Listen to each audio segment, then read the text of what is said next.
Assalamualaikum Eh, warahmatullahi wabarakatuh. Pada kesempatan kali ini kami dari grup D akan membahas tentang soal dari akuntansi keuangan menengah 1 dari soal nomor 2.8 sampai 2.10.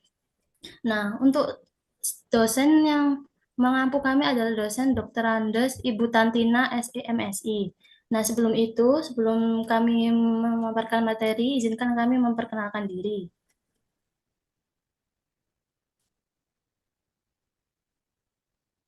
Oke, perkenalkan saya Dian Puspitasari dengan NPM akhir 126. Saya Nafisa Ari Ramadhani, NPM Saya akhir 234. Saya Bilkis Asilia dengan akhiran NPM 366.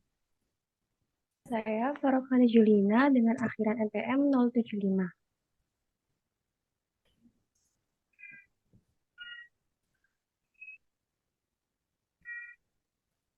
Sebagai soal berikut, perusahaan memutuskan bahwa demi keringkasan hanya laba bersih, pendapatan harus dilaporkan pada laporan laba rugi.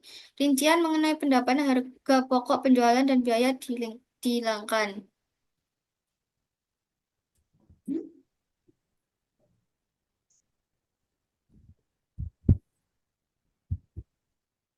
Jadi, sebagai auditor, penghilangan rincian pendapatan, harga pokok penjualan, dan biaya lainnya dalam laporan laba rugi bertentangan dengan standar akuntansi yang berlaku.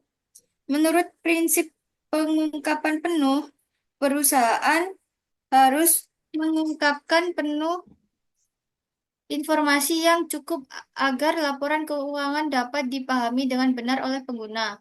Jika hanya laba bersih yang dilaporkan, perusahaan harus memberikan pengungkapan tambahan di catatan laporan keuangan. Jika tidak, laporan keuangan bisa dianggap tidak lengkap dan dapat memengaruhi opini audit. Dengan kemungkinan opini wajar dengan pengecualian atau tidak wajar.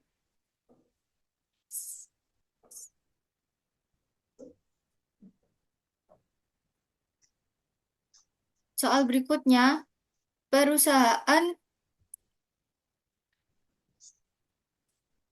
per- pembelian peralatan sebesar 170.000 sebagian dibiayai selama tahun tersebut melalui penerbitan wesel bayar sebesar 110.000. Perusahaan mengimbangi peralatan dengan wesel bayar dan melaporkan aset pabrik sebesar 60.000. Seharusnya perusahaan mencatat pembelian peralatan sebesar 170.000 dan mencatat notes payable sebesar 110.000 sebagai kewajiban terpisah, bukan mengimbangkan peralatan dan utang dapat menyesatkan pengguna laporan keuangan. Sebagai auditor, saya akan merekomendasikan agar perusahaan memperbaiki pencatatan ini untuk memberikan gambaran yang lebih akurat dan sesuai dengan prinsip akuntansi yang berlaku.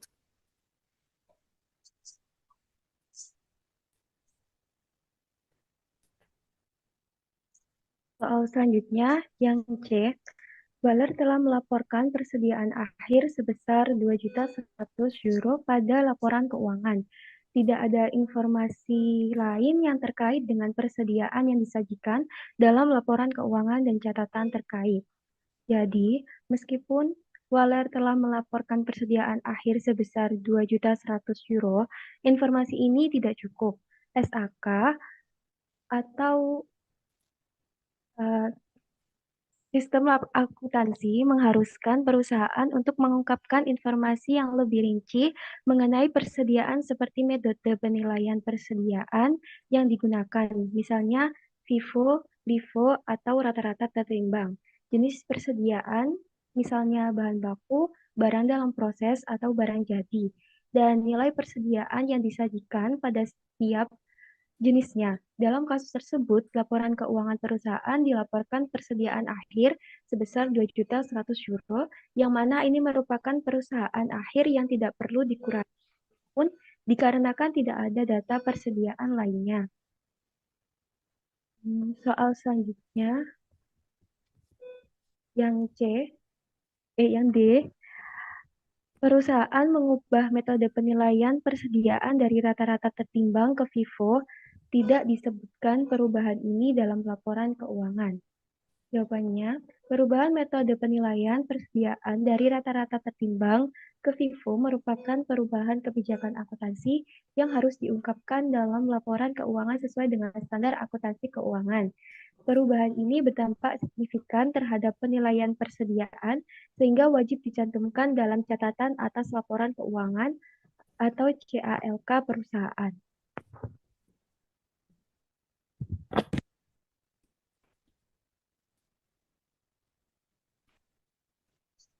Oke, selanjutnya adalah 2.9a, yakni Presiden Gonzales menggunakan akun pengeluarannya untuk membeli mobil baru hanya untuk penggunaan pribadi. Jurnal berikut dibuat, biaya lain-lain 29.000 di debit dan dikredit uang tunai sebesar 29.000.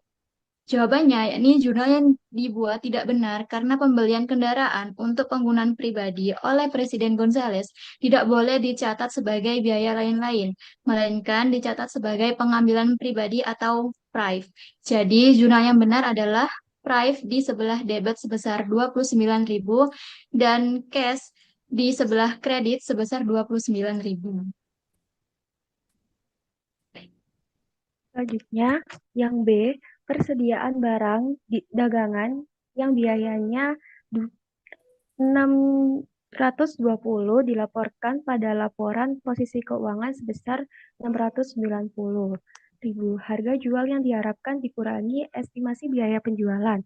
Entry berikut dibuat untuk mencatat peningkatan ini, di mana inventaris di sebelah debit 70.000 dan pendapatan penjualan di sebelah kredit 70.000. Jadi jawabannya adalah jurnal yang dicatat salah karena terdapat peningkatan nilai persediaan sebesar 70.000 yang seharusnya dicatat sebagai keuntungan revaluasi persediaan. Jika kebijakan perusahaan mengizinkan penyesuaian persediaan ke NRV sesuai IFRS, maka entry jurnal yang lebih sesuai adalah inventaris atau persediaan di sebelah debit yaitu 70.000 dan keuntungan revaluasi persediaan di sebelah kredit yaitu 70.000. Ya. Selanjutnya yaitu yang C, perusahaan tersebut dituntut sebesar 500.000 oleh seorang pelanggan yang menuntut ganti rugi atas cedera pribadi yang tampaknya disebabkan oleh produk yang cacat. Pengacara perusahaan merasa sangat yakin bahwa perusahaan tidak akan bertanggung jawab atas kerugian yang diakibatkan oleh situasi tersebut. Meskipun demikian, perusahaan memutuskan untuk membuat entry berikut. Kerugian akibat gugatan hukum di sebelah debit sebesar 500.000 dan tanggung jawab atas gugatan hukum di sebelah kredit sebesar 500.000.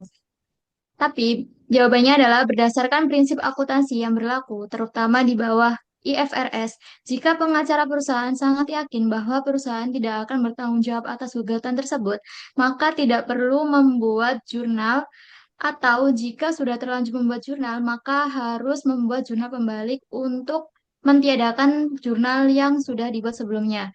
Jadi, jurnal pembalik yang benar adalah liability for lawsuit di sebelah debit sebesar 500.000 dan loss from lawsuit di sebelah kredit sebesar 500.000.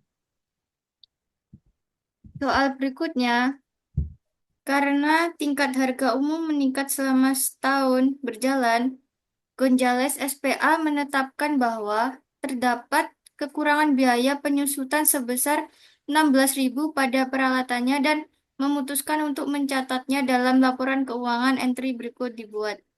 Beban penyusutan 16.000, akumulasi penyusutan peralatan 16.000. Jawabannya, jurnal yang dibuat Gonzales SPA untuk menyesuaikan depresiasi sebesar 16.000 karena inflasi tidak sesuai dengan prinsip akuntansi yang berlaku. Depresiasi seharusnya dihitung berdasarkan biaya perolehan dan masa manfaat aset, bukan berdasarkan perubahan harga umum atau inflasi. Penyesuaian depresiasi hanya boleh dilakukan jika ada perubahan dalam estimasi masa manfaat atau nilai sisa aset, bukan semata-mata karena inflasi. Selanjutnya, yang E,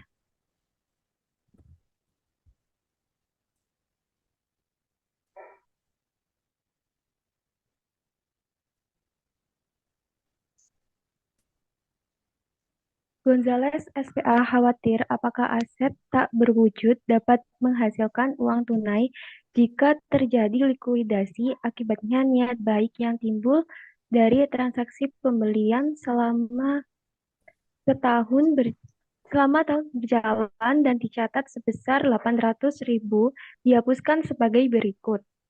Laba ditahan di sebelah debit 800.000 dan goodwill di sebelah kredit 800.000. Jawabannya, masalahnya tadi Gonzales SPA ingin menghapus goodwill karena likuidasi.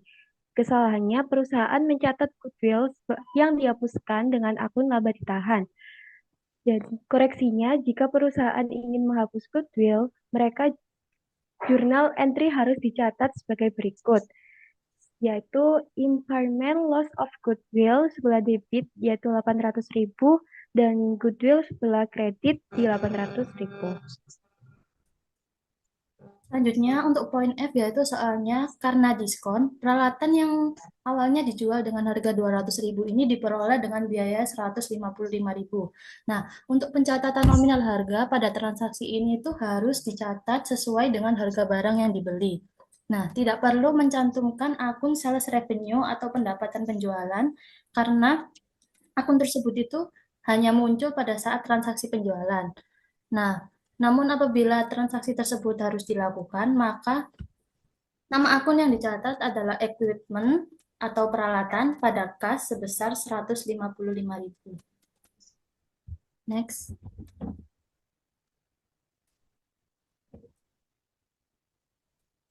Oke, soal selanjutnya adalah 2.10a, yakni beban penyusutan bangunan untuk tahun tersebut adalah 60.000. Karena nilai bangunan tersebut meningkat sepanjang tahun, pengendali memutuskan untuk membebankan biaya penyusutan ke saldo ditahan pendapatan bukan pendapatan bersih.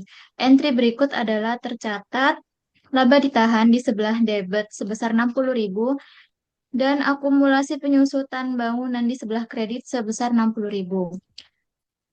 Pencatatan jurnal, jawabannya pencatatan jurnal salah karena beban depresiasi seharusnya dicatat pada laporan laba rugi. Maka dari itu akan mengurangi laba, bukan dicatat pada laba ditahan atau retained earnings. Maka jurnal yang benar adalah depreciation expense di sebelah debit sebesar 60.000 dan akumulasi depreciation expense di sebelah kredit sebesar 60.000. Selanjutnya, untuk yang B itu soalnya bahan baku dibeli pada tanggal 1 Januari 2022 seharga 120.000.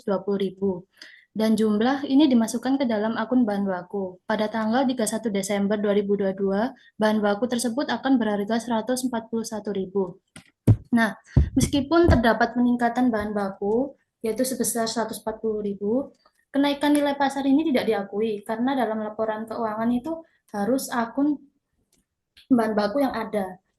Kemudian untuk pencatatannya yaitu material atau bahan baku pada unrealized gain on inventory sebesar 21.000. Mengapa menggunakan akun kewajiban yang tidak direalisasikan karena keuntungan tersebut belum didapat atau disahkan. Next. Selanjutnya adalah yang C. Soalnya, selama tahun tersebut, perusahaan membeli peralatan melalui penerbitan saham biasa. Saham tersebut memiliki nilai nominal 135.000 dan nilai wajar 450.000. Nilai wajar peralatan tersebut tidak mudah ditentukan. Maka perusahaan mencatat transaksi ini sebagai berikut. yakni di peralatan di sebelah debit 135.000 dan modal saham di sebelah kredit sebesar 135.000. Jawabannya, jurnal yang dicatat perusahaan dalam transaksi ini tidak mencerminkan nilai wajar sebenarnya dari saham yang diterbitkan.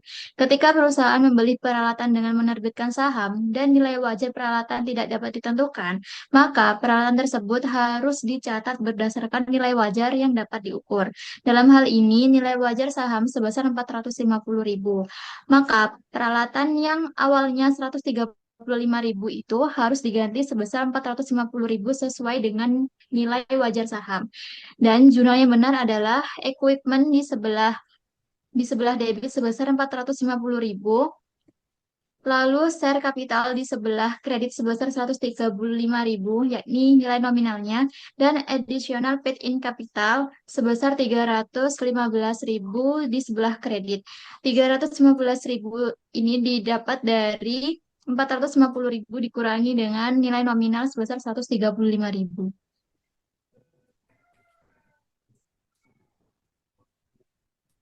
Nah, untuk selanjutnya itu soal yang D.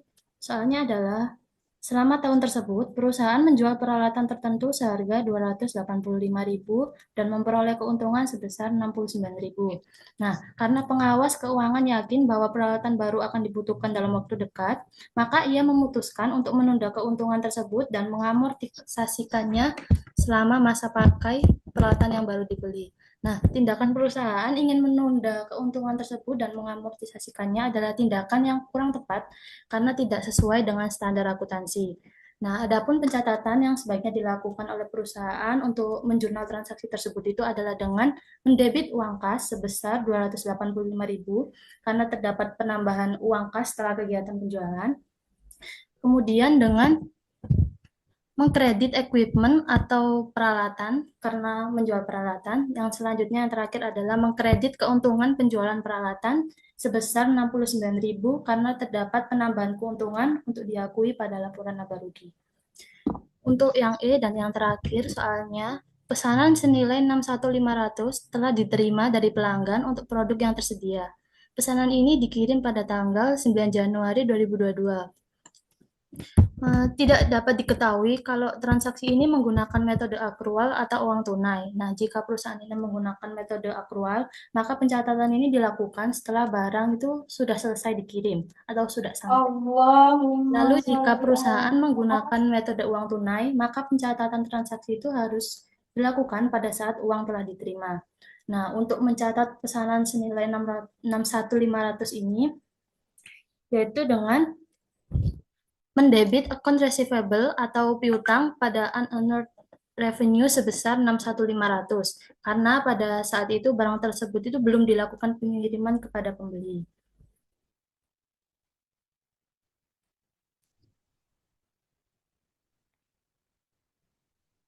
Sekian presentasi dari kelompok kami. Mohon maaf apabila ada salah kata dan pemahaman yang masih belum bisa dipahami. Wassalamualaikum warahmatullahi wabarakatuh.